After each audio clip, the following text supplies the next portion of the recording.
Prvi odlomak. Pitanje. Koju potrebu imaju ljudi i kako je mogu zadovoljiti? Ljudi imaju veoma izraženu potrebu da budu bliski s drugima. Za dvoje ljudi se može reći da su bliski kada se veoma vole i vrlo dobro poznaju.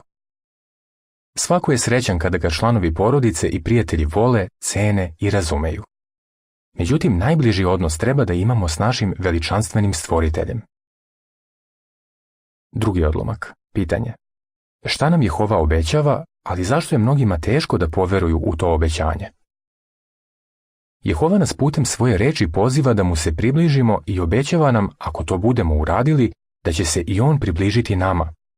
Jakovljeva 4:8. To je zaista nešto divno.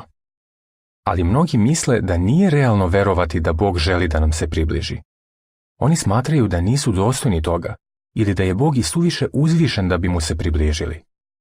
Da li je stvarno moguće približiti se Jehovi? Treći odlomak. Pitanje. Koju činjenicu moramo razumeti što se tiče Jehove?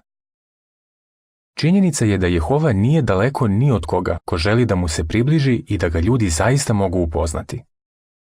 U Delima apostolskim 17, 26 i 27 piše: I od jednog čoveka načinio je sav ljudski rod da prebiva po celoj zemlji i odredio je vremena i postavio granice njihovog stanovanja, da traže Boga, ne bi li ga nekako napipali i našli, iako nije daleko ni od koga od nas. U Psalmu 145:18 piše: Jehova je blizu svih koji ga prizivaju, svih koji ga u istini prizivaju.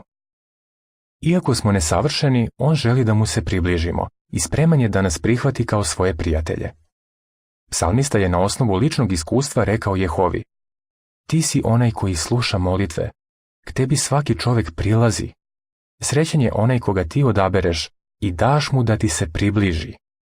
Psalam 65:2 i 4.